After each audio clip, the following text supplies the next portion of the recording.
Welcome to the next episode of Discipline, Desire, Dedication. My name is Dakota Lang, along co-host Garrett Cotton. Today we have Parker Vassau, VP of Pointe Pros, Pest Control.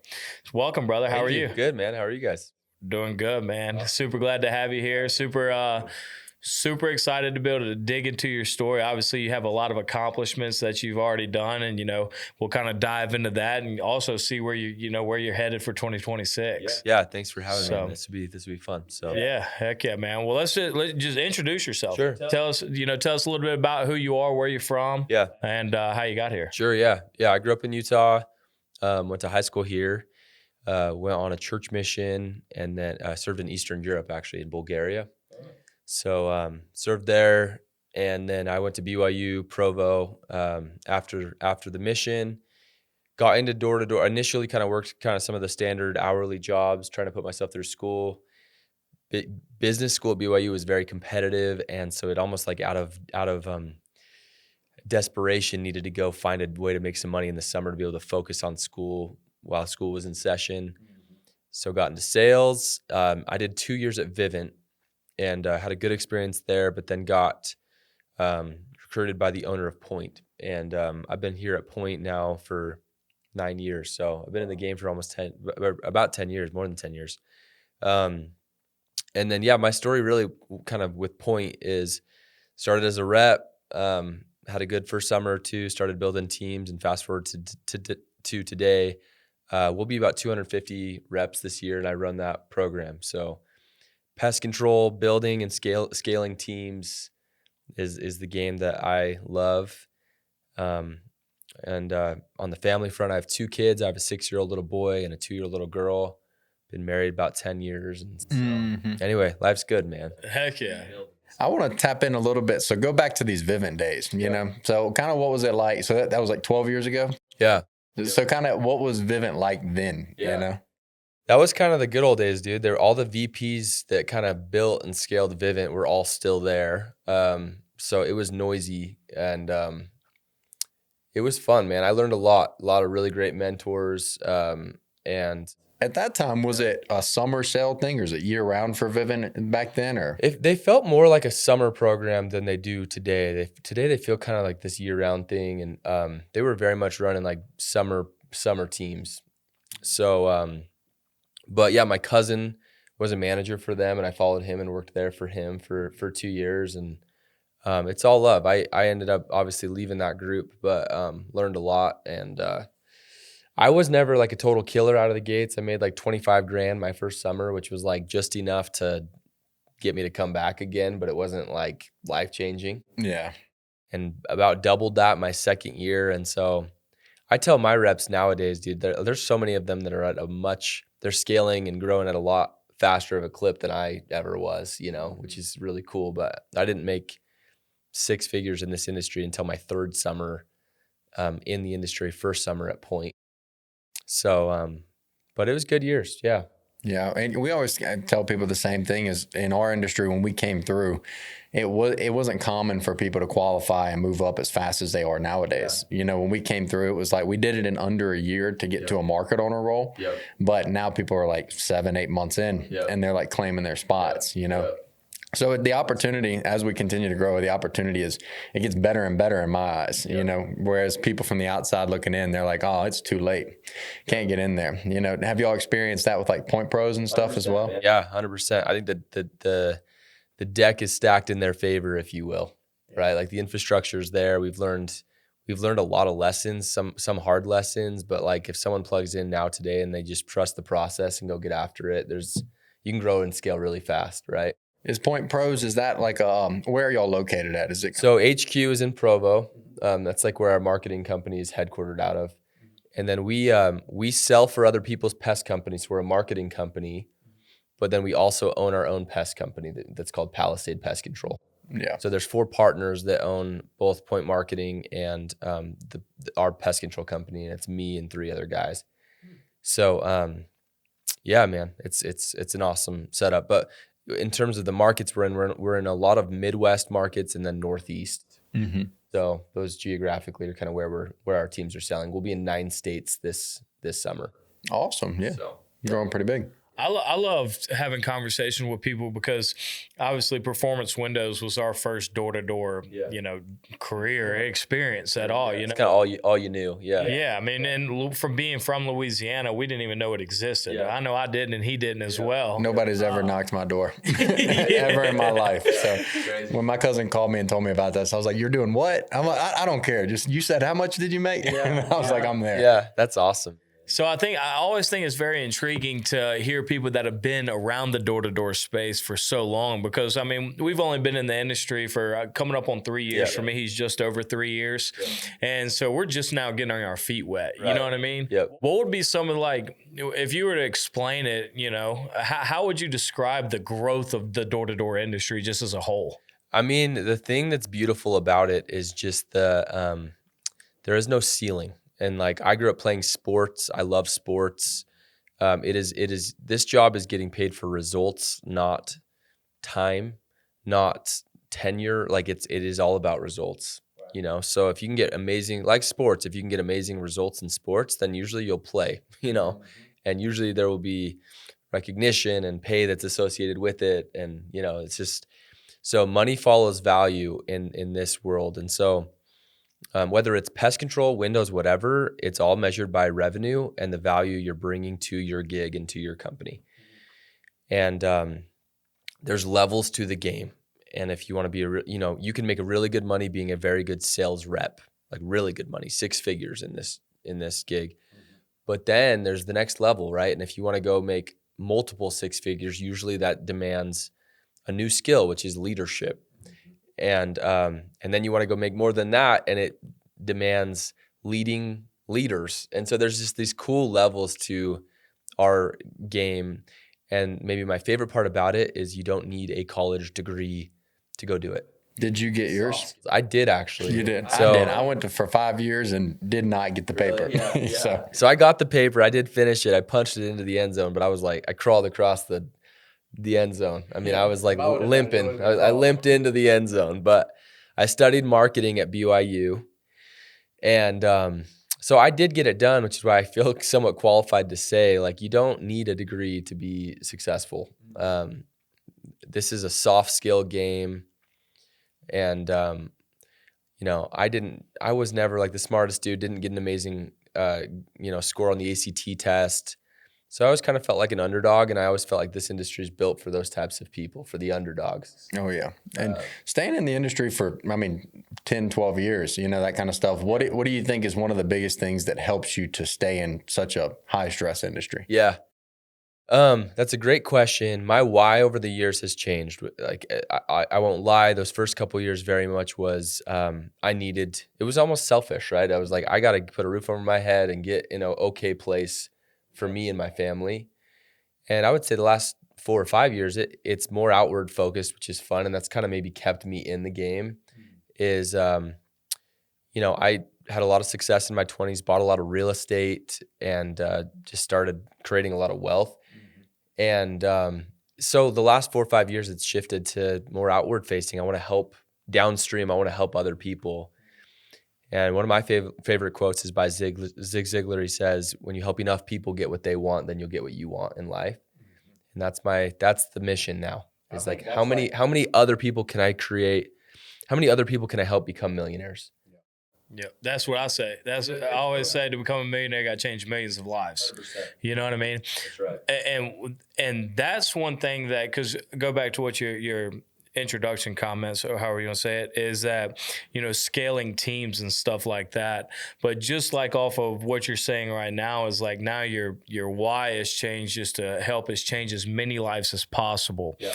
And I think that is one of the biggest traits to be able to be a successful leader and to be able to build, good quality teams, right? I posted this the other day. Nick Saban, he's a role model. You know what I mean? I look up very highly up. Yeah. And one thing that he says is that the difference between a good leader and somebody who doesn't lead is they get it mixed up if you're a good leader, then you do it for them, right? If you're not doing it for them, then it's just manipulation, right? And manipulation does not make you a good leader. Yeah. And I think that's something that separates people, and they sometimes it gets misinterpreted, and people think that I'm a good salesman and I manipulate people, when in reality, no, that's not what you want to do. You want to do it for the benefit of that person that you're helping. Yeah, it's win-win or no deal. That's like a point. That's something that we use a lot, is like, it's got to be win-win or no deal. There's also this other thing, which I think you're getting at with, like, if he's saying do it for them, there is such a thing as being like fake, and people can feel that, right? People can feel the fake nice thing, like you're being nice to them, or you're maybe spending time with them with an agenda. Yep. And so yeah, I mean, like, honestly, the best recruiters and team builders are they're actually genuinely interested in helping other people win. And also, like, bridging that gap, helping other people bridge the gap between their potential and their performance.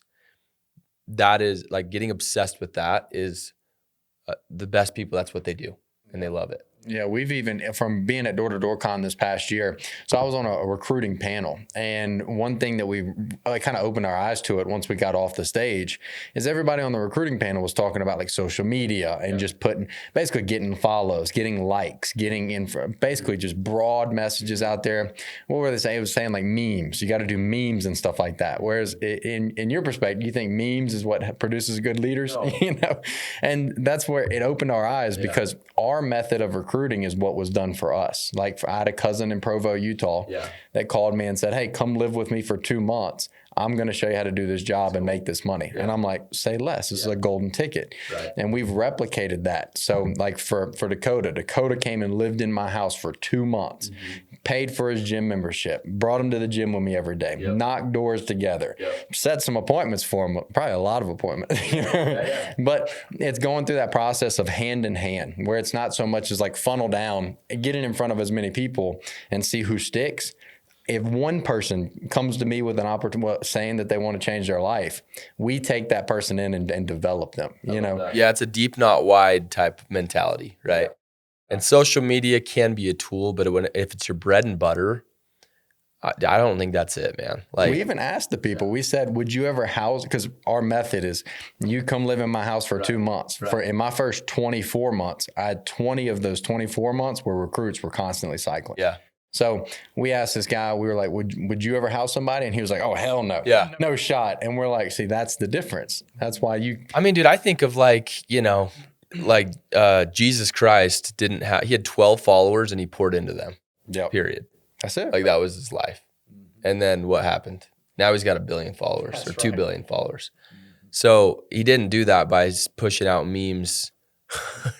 He went deep with certain individuals. And then that allowed for scale, because if you direct, you know, like you have a dude live with you for 2 months and day in and day out, hey, come see how I do stuff and come see how I operate and how I win. You'll change that person's life, and then they'll go to war for you. Fact. So I think I'd rather have 10 or 20 homies that are fully committed, that know who I am, how I operate, and they're all in and they're loyal, than 100 that signed a dotted line because I had a reel go viral and they thought it was funny. Yeah. I always say rather a SEAL team than an Army. 100%. You know what I mean? What would say, I mean, because obviously, you know, you're a part of different companies and stuff like that. Talk about, like, some of the challenges that you had, especially with you know, you growing and, you know, now you're a VP, you growing, and is a much different recruiting pitch in my perspective from whenever you're on the doors with them every day, rather than they're going, okay, now the VP's recruiting. Yeah, great question. What are some of the challenges that you face, you know, with recruiting on that level? It's a really good question, dude. I think nowadays I very much want to bring the guy with me that's going to be more day in and day out involved. I want to bring him with me early, like even in the first meeting. I'd like them to be there, right? Best case, because I want to be the big picture guy now in my role. Big picture, I'll help you. I want to help you with your goals. I want to help with the wealth creation component. I'm going to teach you. I'm going to teach our company, you know, how to buy real estate and invest. And as much as I can, I will lean in. But I gotta to scale, you can't be the guy that is there for everything, right? So I have, I'll have 80 veteran reps this year. We'll have probably 250 reps total. But of the 80 veterans, I have 15, 20 of them that are they have a lot of reps. They have a lot of influence. They're very skilled. They've sold a lot. And I'm bringing them with me to recruiting meetings all the time. And so if I'm just going by myself and kind of selling my dream, the reality is they might love me or be stoked on working with me. But if I'm not there day in and day out, then there's a disconnect. And so I have to be cognizant of that and remember that it's not just about me. This isn't a me show. I got to sell them on me first, but then my leader that's there as well. And so I'm using recruiting meetings as an opportunity to hype up the guy that they're going to go be working for now. Whereas before, when I'm in that manager status role, I'm selling them on me because I'll be there day in and day out. Like, dude, I'll help you. I'll help you hit your goals. I'll train you, and I'll be the guy. And so now it's almost more out. It's more external. I'm not bragging myself up as much, maybe a little bit to just get some credibility at first, but the rest of the meeting is spent helping build credibility in the training they'll get from whoever's there with me. Yeah, I love that. I love that a lot because, like Cotton was saying, is very similar to me. Whenever I came in, like, people were living in my house. I mean, there was a point in time when I moved to Austin to take over that branch, I had 4 people living in my house. My fiance was cooking dinner for all of it. Playing mom, I love that. Yeah, exactly. But that's what we do is like we bring these people in that. A majority of them are from Louisiana. We recruit people from Louisiana, and so we already know their background. You know what I mean? The lifestyle that they were living, and so when we come in, we give them the tools to be able to completely change their life. Like, that's our motto, right? This job can change your life, but only if you're willing to change your life. And with doing that, in this position that we're in now in Utah, we're not specifically running one market every day. Yeah. So That's right. So one of the practices that we're, or one of the struggles that we're kind of is just like the question I just asked you. Yeah. And that's kind of what we're leaning into is, okay, well, we might not be able to take people directly into our house now, right, because we're not going to be able to come home every day and be able to see them after their day. But what we are able to do is, because we've already helped these other people that have changed their lives, that have came through our downline, now they want to give that opportunity to somebody else as well. So when we do encounter that, then we're just like, hey, Chance, I have this dude that, he's looking for an opportunity. Will you house him? Yep. And the people that understand our recruiting method and know how much we were able to change their life, and they're super loyal to us, they're always, yes, I'm in. Let me help this guy. Yeah, I think the concept there is like, what served you till now probably won't serve you going forward, right? Mm-hmm. So like that, come live with me. Strategy might help you go scale to a certain number, but like now you in your role, if you're trying to go grow to 100 reps or 200 reps or whatever, like that's not gonna get it done. And so, but what worked, what helped you the first go might now work for your guy. Yeah, so it's kind of like coaching them on, hey, dude, this is what I did to get to that next level. Yeah, and you have to implement that from the intro, show them, and that we've defined it so much to a 60-day sacrifice. You don't stay a day after 60 days, but in that first 60 days, it's a sacrifice where there's no going out, there's no going and getting dinner. We're eating dinner together, we're at breakfast together. It's 60 days where you're my shadow, but it's that 60-day process that we've systematized it so it can be replicated. But if people don't come in, where we see fault is people get out of like one of our houses and they don't replicate the system. Mm-hmm. They'll go into their own house because they had success and they got up to closer or whatever the case is, and then they stop trying to help others. Mm-hmm. They were just that person that was, it changed my life.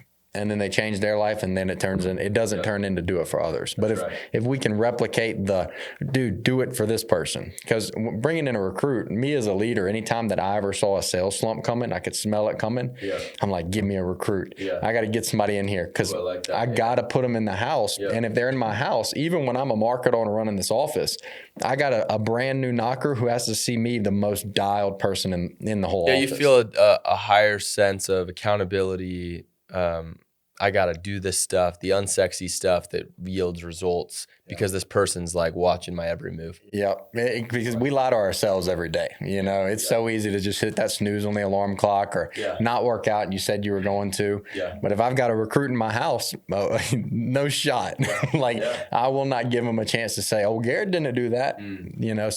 But that was like that's like my fix if I ever saw a slump coming in ourselves. That's cool. I like that thought a lot.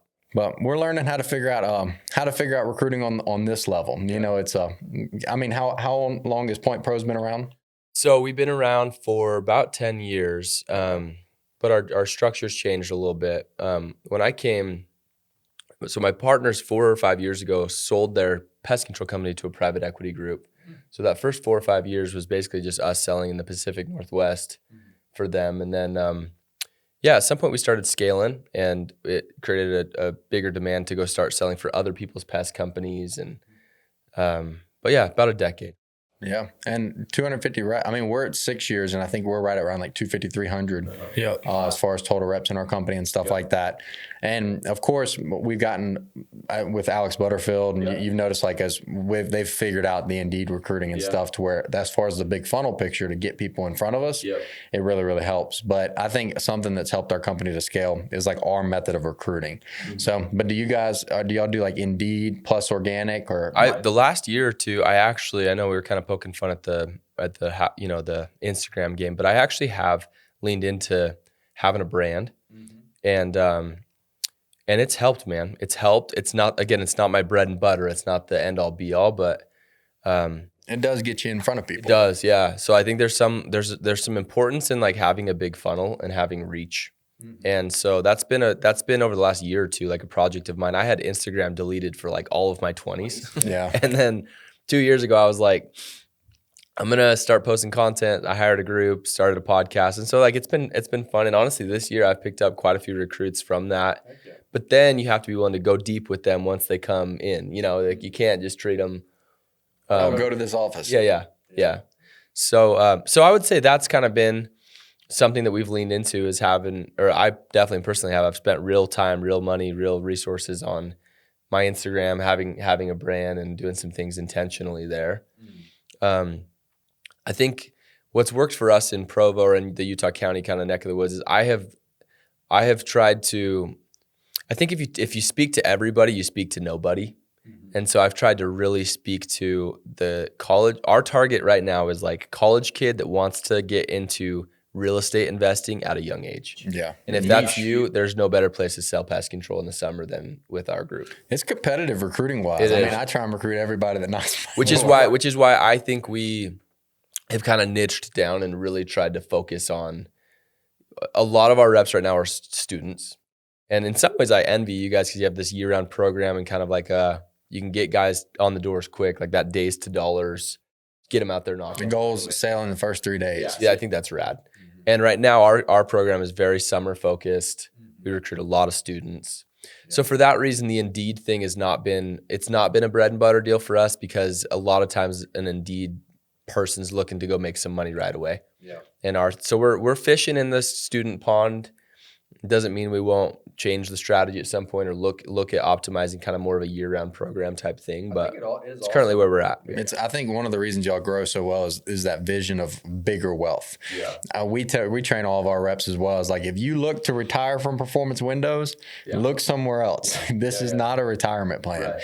This is just a stepping stone to give you the ability to do that. Yeah, I think that's the right message. And we're only 3 years into the industry and we're actively learning how to get into like all the investments and, we're starting a wedding venue and then the podcast but we're dipping our toes. But the biggest thing is we're learning as we go and, networking with people like you and, other people that have been on the podcast to kind of open up eyes for listeners to where we can continue to add value of bigger vision of what Performance Windows is supposed to help you accomplish. I think that people like you guys that have big sales orgs have a responsibility because you have stewardship over your people, and like, our industry is really good at the active income component. Yeah. Hey, come make a bunch of money. We really suck at the what to do with it. And I saw a hole in that at some point, and so I wanted to start leaning into that. And so that's been a big part of my brand and kind of what I'm trying to create. And so, yeah, I think it's a noble and important thing to kind of go like focus on. And your people will appreciate it because then you'll have a solution for the active income piece and then also the wealth creation. If you had advice, for our listeners out there, what's like a first move that you kind of navigate for your people once they start making some money? What's their first move to? Yeah, first couple year, in my opinion, the best investments out there are owner occupied. Buy something that has multiple units, live in one of the units, rent out the other ones. Dude, especially if you guys have this model going right now where part of your recruiting tactic is like, come live with me. One of our market owners just bought a fourplex. Yeah, he was like, dude, I'm gonna just rent that thing out. Yeah. So, I that's how we got our start is I bought a fourplex at 23 years old. I was still at BYU. Yeah. We rented out the other 3 units. It was in Provo. And it was only a $40,000 down payment. That property today pays me $2,000 a month every month, and I don't think about it. Yep. And so because of a couple years of hard work, even if I would have stopped in door to door then, like the 50-year blessings of a couple years of hard work and then making a smart investment. Yep. It's amazing. And then I stayed with it, right? I kept buying properties. And so real estate for me is a very bulletproof, amazing way to go create wealth. And yes, the real estate's gotten a little bit trickier and rates are a little bit higher, but when you take the strategy of you're going to live in it and rent out the other units, you live for cheap while you're living in it because you're renting it out and they're kind of subsidizing your mortgage. Yep. It's a hard way to it's a hard thing to mess up. Yeah. And so I like real estate. It's been my jam, and so a lot of my guys buy doors, they buy rentals. Yeah. I got two things I want to kind of discuss. Yeah. First thing. You've been in the door-to-door industry for a long time. You had a bunch of mentors. I mean, at the OG Vivint days, right? Yeah. The people that actually built Vivint. Yeah. Talk about what are some, and even now, right? What is one of the biggest eye catchers, something that you see that separates the people that elevate their game in the door-to-door industry or the people that stay stagnant? Yeah. That's a really good question. I think that there's competencies you have to learn all the way up, and I think that we've kind of mentioned this, but some guys are unwilling to go learn the next skill that requires them to get to the next level, and that idea of like what has served me to get to here may not serve me going forward. I think a lot of people are too proud and their ego gets in the way, and they just do. It's like nothing changes if nothing changes, and if you're not getting the results that you want to get, then maybe you should just like point the finger at yourself and maybe change change how you're approaching people or your recruiting strategy. Just change something, like iterate around it, So those that scale and they just seem to just attract, I think that they are willing to kind of keep learning new skills. We just got back from Mexico. I had this conversation with a bunch of my guys there. Another thought that just came to my mind, just thinking about your question, I think it's a good question, is being willing to always be abundant. Like the best leaders in our space are abundant. Meaning like, it bothers me so bad when I'm like on a trip, an incentive trip, and like one of my leaders is like Venmo requesting his guys, like, hey dude, I need you to pay me $5 for that Venmo, or for that taxi that we just took. And it's like, dude, you look so dumb, like you're their leader. And I want leaders to be abundant. That's super important. And the best leaders in our space and just in general, I think are very abundant. It's just like, it'll come back to me, let me take care of you. Come live in my house. Accountability too. Like when you have abundance mentality, it's kind of like, and this is just for an example, if Dakota came in 2 days and he's like, oh, F this, I'm going home. Yep. It doesn't hurt my feelings. Right. It kind of goes back to door-to-door sales. Yep. A no does not hurt me because I know that there's a yes out here. Right. And it's monetarily, it's with that. That's the same concept, right? Water off the back, I'll get the next one. Because recruiting it's emotionally freaking grindy, as you guys both know. Like, oh yeah, you get set on this. I'm gonna get this guy. He's a big hitter. I think he likes me. Picks another company, and you're like, crap. And then the next day you got to wake up, and it's like you got to still have that optimism. It's almost emotionally harder than selling because the relationships kind of sink in a little bit more. One thing that one of the and I always revert back to Nick Saban, right? He most winningest college football coach of all time. He's the GOAT. Right, the GOAT. So, but you look back to him, and when he was just becoming the coach of Alabama, and everybody was running for all the football fans out there. Very easy to relate. But everybody was running pro form offense, right? I form, right? Run the ball, run the ball, run the ball, and then the thing is I feel like it's a direct reflection of just like leaders that are able to elevate and not stay stagnant is constantly being able to change with the game, which is what made Nick Saban so great, is that even though that these other people were coming in and now it's a spread offense, and he brought Lane Kiffin in to completely change that, right? And which is what made him, he was the most winningest coach then, but a decade later, he's still the top dog.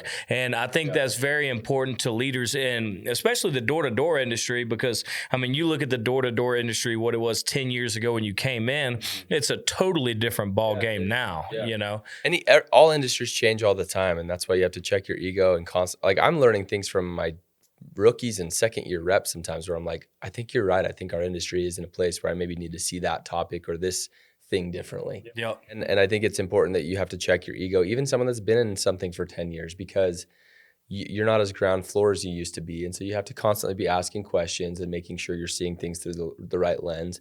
The other thing I think that's so amazing about Nick Saban or someone like that is they multiply. Like, the amount of amazing coaches now that came through that cloth is insane, So I think it's like make, manage, multiply. You have to learn, like in our space, like learn how to make the bread, learn how to manage other people and kind of play that role. But then the next step above and beyond that, that's even harder to go do, is like the multiplication thing. I love that. Make, manage, multiply. Yeah, make, manage, multiply. And like Nick Saban has multiplied. There's like 30 amazing coaches that have come through his. Yeah, dude. Like the college football playoffs, I think half of them were his, his downline. Which is so cool. Like, what's a cooler way to, as he ages and gets old, it's like, what's a cooler life than someone that's just like literally multiplied? It's like what we were built to do, is just like teach, multiply, and freaking like bless other people's lives. And think about the amount of wealth that coaches will create because of like what they've learned from Nick Saban, So it's like, to your point, be the Nick Saban of your game in whatever realm, whatever world you're playing in. And he's lost, quote unquote, like air quotes, lost a lot of coaches to other opportunities, but he's developed them to where he's probably like, sweet, dude, go get paid $40 million to go coach. Yeah, it's a blessing. That's amazing. And even in our role as in door-to-door is like developing a market owner of one of our offices to spin off. Yeah. Like deep internally, it's like, oh, that might hurt my revenue a little bit. But the reality is like, if you can see big picture of growth of company, it's like, dude, go open that market. Let's compete. Dude, the mindset with that is hard for a lot of people. Oh, yeah. But it's this like half of a watermelon is better than a whole grape. Oh, yeah. And I constantly having to play that game where I'm like, oh, that's scary. Like, might get pinched here or there, but it's like, no, let's grow. Let's grow. That's what we're built to do. It'll come back. And you get for us too, we spin off market owners because they're the top closer in that office, and I've heard in different industries, people are kind of frowned upon like promoting your best salespeople into management. Yeah. And, it's a double-edged sword. Sometimes they're better salesmen than they are leaders, but it gives them an opportunity to learn that leadership role. It just comes back to the leaders above them. Are they doing their job and adding that value to that person? Yeah, I like that. We learn every day, though.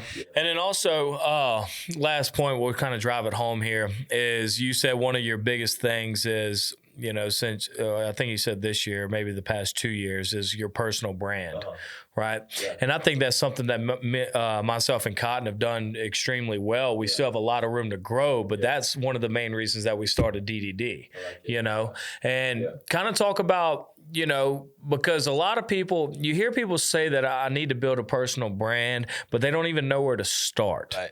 you know, especially newer reps, because a lot of people think you got to be a market owner or a VP or some big dog to do that, when in reality, we were just two nobodies in this company and when we started this, you know.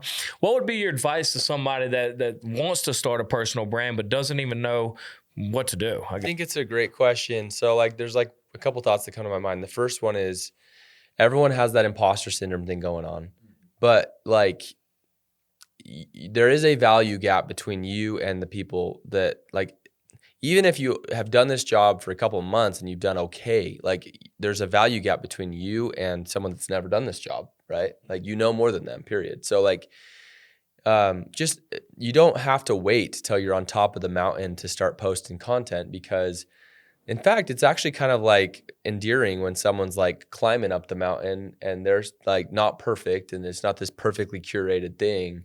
Like there's a lot of social pages that have totally blown up because people kind of like that, you know? Like the overweight guy that goes to the gym. Like there's a lot of pages like that crush because it's like there's a normal human just getting after it, trying to post stuff and help people, you know, because there's someone that's even more overweight that's not going to the gym.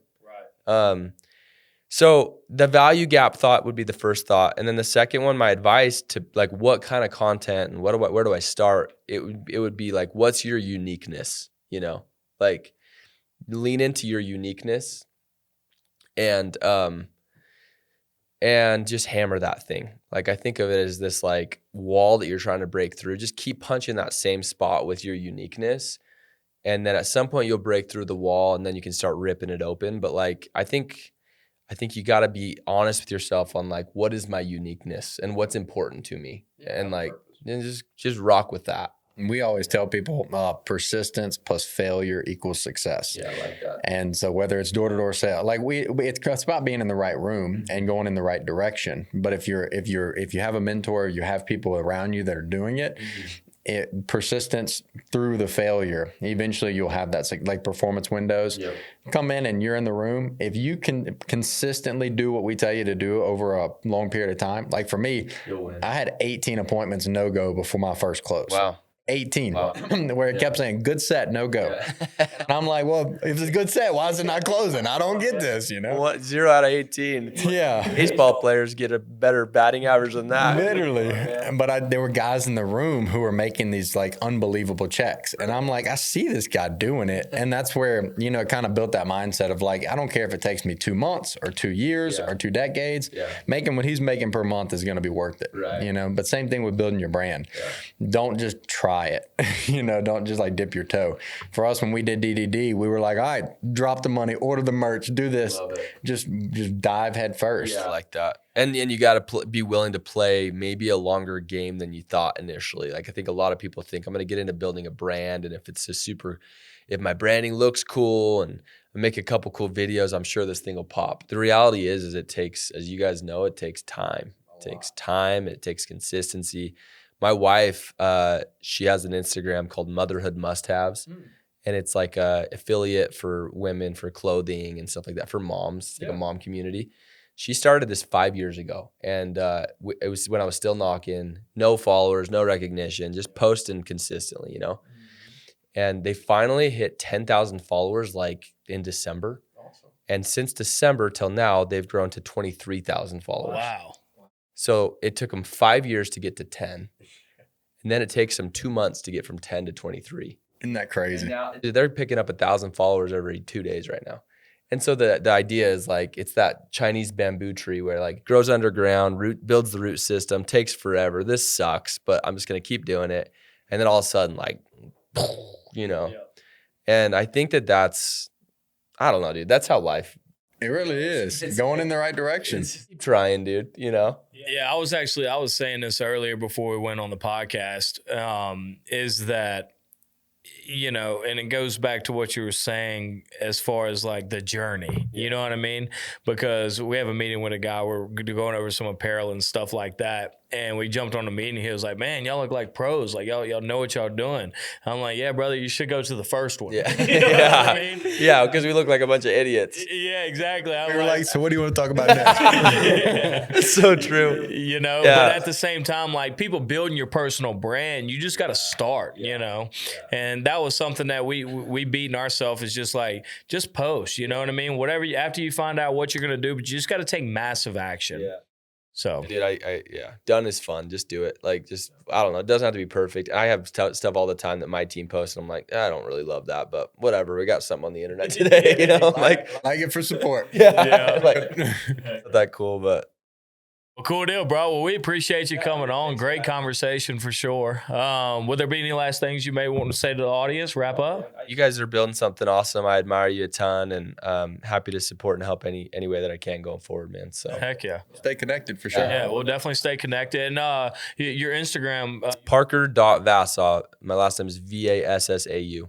perfect. Yeah. Yeah, and I'm like, my uniqueness again is sales. It's like you guys, sales, leadership, real estate investing, you know, kind of faith, family, finances, fitness, like the 4 Fs, you know, that's what I post about. So if you like that stuff, yeah, I'd love to stay in touch. Yeah. So Absolutely. Well, definitely reach out to him on Instagram. If you got any questions, I know he definitely has a lot of knowledge and can bring a lot of value to you if you are looking to elevate your life and be successful. So we greatly appreciate all of you watching. Make sure to drop a comment below, like and subscribe to the channels. And also, like I say, every time there's a doorbell or like a little bell up there, click that bell so you can get notified every time that we drop something. We appreciate all the engagement. Thank you so much and have a great day.